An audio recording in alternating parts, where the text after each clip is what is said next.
Oh, okay. Welcome back to the Lighting Controls Podcast here live in Boston at Boston Lights by the DLF New England. Right now, I've got Leanne and Austin from Barbizon. Thank you for coming on the show. Thanks for having us. So, what is Barbizon? Barbizon is a lighting company. I guess you'd start there. There's two sectors, I guess we'd call it. Products and expendables. You can come up and buy tape gel out of our offices across the East Coast and across the country. We also have the systems sector, which Leanne and I are both a part of as system sales and systems integration, taking plans and specs of architects and engineers that are here in the room today, as well as making up our own design, build, spec work. And when owners have a question, come and concern, they come to us for their specialty lighting needs, energy, LED, whatever it may be. We cover the gamut. So Sure. No, and so you originated in the theatrical absolutely territory and kind of migrated. Trains and light bulbs. Trains and light bulbs. That's where it all stems from. Interesting. And we went from, if you go back into the history books, the train cars and the toy trains, that's where we started. And then taking that kind of technology and the energy and the light bulbs, let's call them the lamps, into the studio world. And that's kind of where it transitioned from one thing into another. And then from that all the way through what we are today. Awesome. No, I didn't know that. I'm not a history buff. There are many more people that are in the Barbizon organization that would be able to explain it much better than me. Sure. But that is a little snippet as to where we came from. We should definitely get somebody else on to talk about the history of Barbizon. That's pretty fascinating. Yeah. But so I mean the theatrical realm, so you end up with a lot of people from theater, like Leanne. So you've just recently transitioned from the theater world. Yeah. So my background is in theater and event production. I've been a member of IATSE for over 10 years and freelancer in the Boston area for over 10 years. And just briefly, do you mind explaining what IATSE is? Because a lot of our listeners probably don't know what that is. Yeah, so that's, the theatrical stagehand union. So we have in Boston, we have Local 11, and we do all the big theaters like the Opera House and the Wing, and we also do like the TD Garden and the big concerts at Gillette and Fenway and things like that. So yeah, so if you need a stagehand, you need somebody to run the show, IATSE is the place to go. Yeah, absolutely. Yeah. So I've been doing that, live event production for like my entire life, basically. But I was always looking for, I was always trying to make it a 9-to-5 job, which live events are not a 9-to-5 job at all. No. But I could very easily fill just my days and have the evenings off if I tried. I realized that I got really good at like the planning and figuring out all the parts and pieces. Like this person's going up on the ladder. They need this light, these cables, this box, this, that, all of these things. And I realized I really wanted to be doing that part, not being up on the ladder hanging it most of the time. Yeah. And so finding, Barbizon in this role where I get to be planning out the lighting systems and figuring out all the parts and pieces that are needed to make a working system. This has just been a great fit for me. That's awesome. No, I'm glad you made that transition. I mean, that is the thing. Like, that's where a lot of us theater folks came from. We were just sort of like, I am tired of working till 2 o'clock in the morning on a Friday. So getting the 9-to-5, that's a good transition. And so, like, what is that transition like? Because there are similarities, but there's also differences between the two worlds. Yeah. For me, I've just always been doing a lot of different kinds of things. So it's not just the transition from live events to an office job, but from being the kind of person that does a lot of different things. So during the pandemic, I started my own graphic design business. I've also been like a pet sitter, and I've also I worked for a gardening company. Like I'm just the kind of person that I like to do a lot of different things and have a lot of different things going. So then to transition into being in an office setting where there's, like just one job and that's it. And like Microsoft Teams and there's emails and there's this and that and chains of like communication and like, hey, can I have this today? And then like, they're like, oh, hopefully next week you'll get it. Like, it's just like this wild different world. Totally.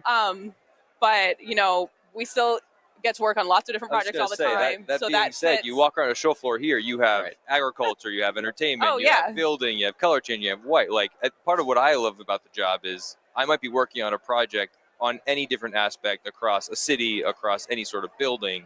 So you're still getting that different, every day is still different. Exactly. And that's what I was going to say is like, I'm still working on multiple different projects all the time throughout a day, throughout a week. And it's going to change the next month, but I also might still be working on a project from last month. Like it's still so much variety. So that is the common thread there. So for people who like don't understand the theatrical controls world, right?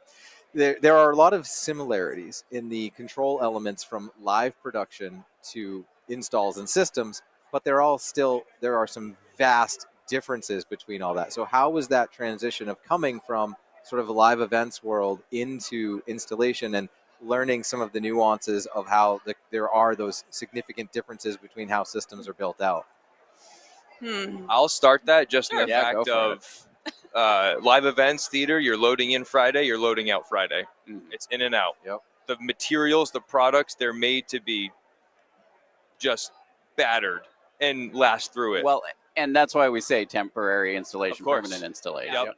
Whereas on systems, you're focusing on something for X amount of time. Your techs show up to site, the contractors are installing it for decades. Totally. And there's a totally different mindset that I thoroughly appreciate of doing that and making the time and doing the time up front during that install to make it permanent so that you know that it's going to last however long that they would like it to last. And if it doesn't, you're back there trying to fix it, troubleshoot it, because you know it's going to last for a long. That's one of the other aspects that I thoroughly enjoy, of coming from that live events in and out in a day, in and out in a weekend, going to that permanent install. Totally. Well, and so from your perspective, I mean, you guys, the reason we brought you both on is because you kind of represent the spectrum here of new transition and somebody who's been in the industry for a long time. So from your perspective, have you seen an evolution within the industry as a result of all of this theatrical influx that's happening? I would say so. The architainment, as we all call it, every building that changes color, every building you see that looks good, every bridge, all that stuff, it's all at the base of it for us in the integration world and in the theatrical world. It's all a theater. That is that could be portrayed as a cyc, and you want that cyc to look like a rainbow. You want a sunset effect, right? So a lot of, you walk around, going back to the trade show, you walk around the trade show floor, there's a lot of white. But then the green light right there pops your eye. Right. That's what you're going to go to. Right. And that's what a lot of people and owners and contractors are trying to get to nowadays, is how do I be different? How do I look different? How do I make my something look like something that someone's going to want to go there? And so if I'm an owner of a building and I want that something, how would I work with you? For us, you give us a call. A lot of our websites and marketing, you see those photos or stuff, and you're wondering how do I do that? From our point of view, we can kind of take through from day one that initial request, take it in house. We work with a lot of the specifiers on the floor here today as well, in terms of partnering with them if it is something that we need some extra help on. Team of sales and integration here at Barbizon directly in Boston, across the East Coast and across the country. We have the resources to help that owner along that process, all the way through design spec to install, training, and maintenance if we have the proper opportunity to. Yeah, that's awesome. Well, so when it comes to lighting controls, and I'm going to ask you both the same question, what would you like to see change? What would you like to, technology-wise or procedure-wise or whatever, like what would you like to have when it comes to lighting controls? I know it's a very easy question to answer. It is. It's hard to say from a specialty world, because the specialty world of color changing and whatnot, many people, it takes a certain level of training above and beyond a light switch on a wall. Right. And how to maintain it, how to troubleshoot it. So I think where it comes down to is, nowadays, with the way that jobs are going and you go to a building on day one, it's going to be different people on day 3. That's just honestly how all things are going nowadays. There's very rarely a guy that's been there for 30 years who knows everything about the building. You're not going to train anyone like that. From my personal experience, you're not training that person on day 1 who's going to be there in 20 years. So how do you specify, design, or make a system that's capable of being user-friendly 100%?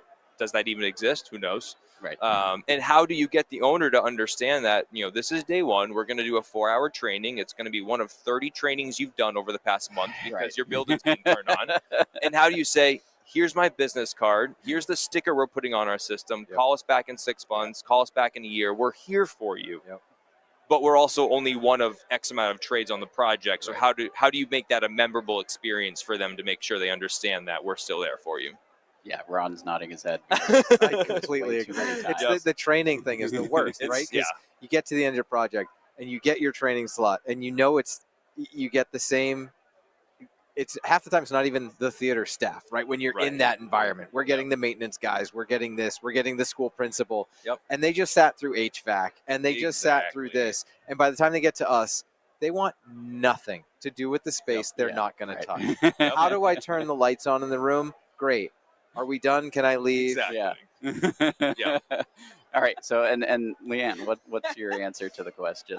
This is tough. What popped into my head is, I'm always like in the nitty gritty details and trying to find information about a job or a fixture or something. Sure. And if there was some way to like standardize it so I know I can just look through this list and find the thing I'm looking for. As built, whatever it may be. Yeah, I'm thinking of like cut sheets, and it's like, does it say anywhere how this is controlled? Is it just on or off, or does it have anything else? We've had so many discussions about cut sheets and how standardizing. Right? And just the information that's then hidden, right? Or omitted from the cut sheet, but it's in this manual somewhere, or and who's asking the question or who's not asking the question as to what you need.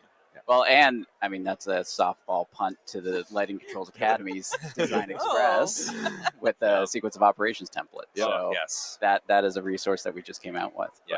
I mean standardization is really critical for our industry, absolutely, and we really need to do a better job of that. But thank you both for coming on the show. Thank you everyone for tuning in to the live stream. But hopefully it's going to be a good show. Absolutely the rest of the day for you guys. For sure. Thanks for having us. Thanks so much.